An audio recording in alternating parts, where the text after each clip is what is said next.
Good morning, everyone from sunny Vancouver. I'm not sure what the weather in Ottawa is like this morning, so I'm going to play it safe and not get into the temperature. I want to thank the organizers for inviting me to be part of the event and want to apologize I was not able to join you all in person. This is what we call in the comedy business phoning it in, or videoing it in, as the case may be. But unfortunately, I was already scheduled to be out in Vancouver for a little reprieve from winter. So to give some background on me, I'm a speaker and comic talking about overcoming challenges. Now when people first meet me, my challenges are obvious. Having a last name Lipset is really not fun. There is also the fact I walk with a cane and use a wheelchair for longer distances as the result of a disability since birth called multiple congenital musculoskeletal abnormalities, which for those of you who do not speak Latin, is actually the medical term for slightly. There are 2 points to take away from that joke.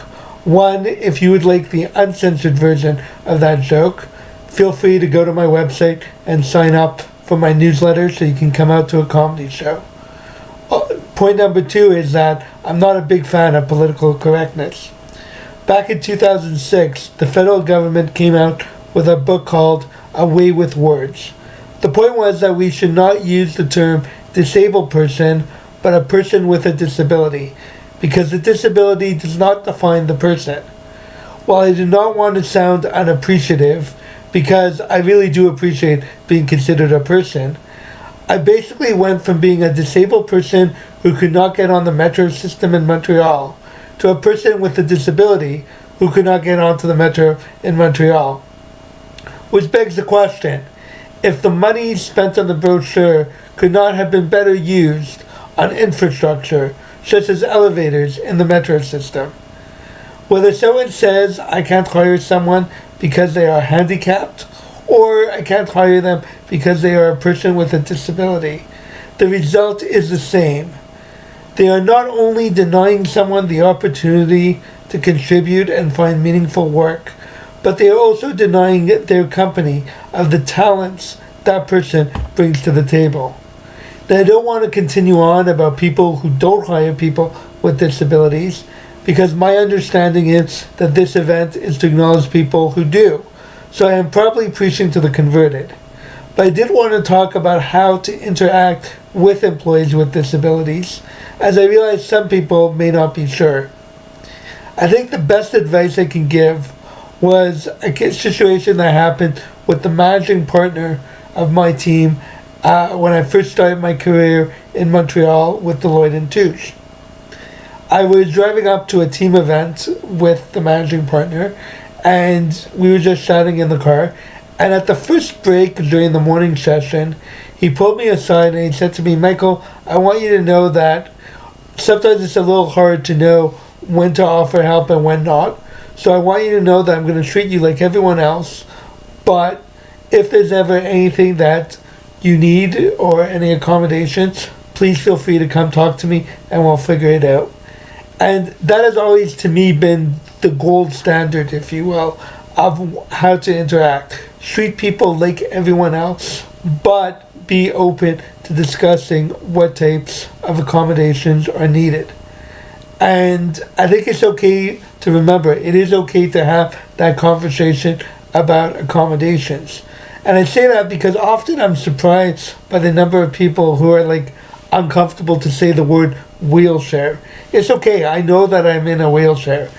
I'll give you guys an example. I actually was once out doing a comedy show and it was raining, so there were stairs to go down, so I left my wheelchair under one of the umbrellas on the terrace and walked down into the bar.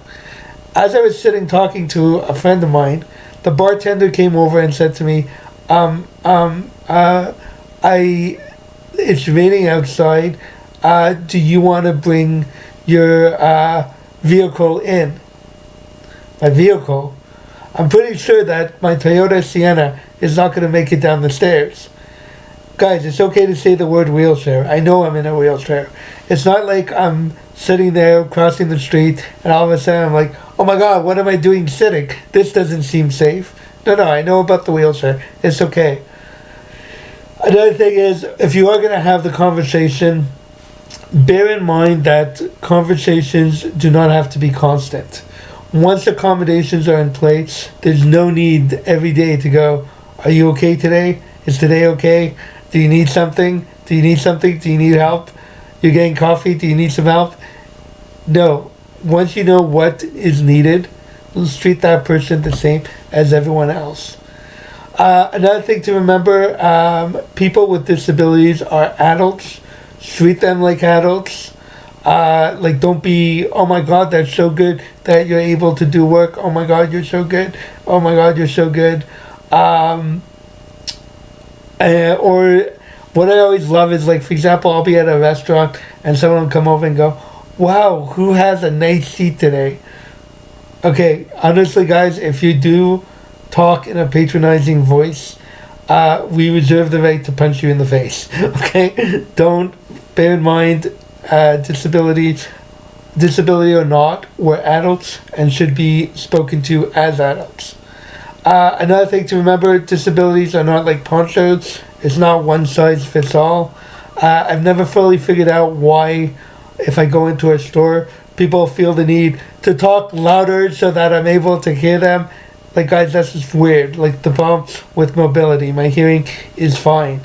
Another thing, so kind of to wrap things up, if you will, I know I said I'm not a big fan of political correctness, but I think the one that is very appropriate to me is actually differently abled.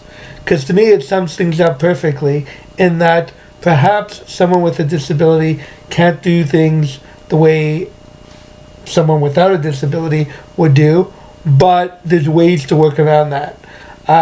So could be a question that in bad weather the employee has to work from home, or they can telecommute when they have to, or video conference, or whatever types of accommodations are needed.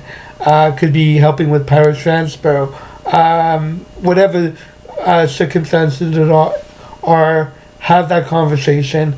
A little free tip as a CPA, under paragraph 616 of the Income Tax Act, there is a provision that if an employer helps with an allowance to help offset transportation to work for an employee with a disability, that's a non-taxable benefit.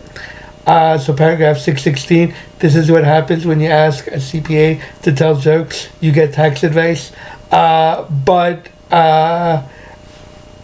what I would say is be open to the conversation, because there's a whole bunch of talent waiting to be used. And as for accommodations, I did want to mention, check out what kind of programs government has, because that's a good way to find funding to help. I know the government has a program where they will pay for technology to help make workplaces more accessible. So it could be if somebody has a visual impairment and needs a special computer screen, or a reader, those are the types of things that could be covered. So what I would encourage you to do is, if I can edit it into the video properly, I'm going to put a link, Industry Canada, or rather through Industry Canada, there's an innovation program called Innovation Canada, very creative with the names, and I'm going to give a link to that site because it's actually quite neat. You go put in what you're looking for, what type of funding you need help with, and they recommend some programs, so that could be an option for you. So again, thank you very much for having me participate in the event. I hope you have a wonderful conference, and please, if you have any questions, comments, my email, website are on the screen, assuming I edited them in properly. So please feel free to reach out. Let me know what you thought of the presentation, and if you have any questions, I'd be happy to answer them. Thanks for listening, and have a great day.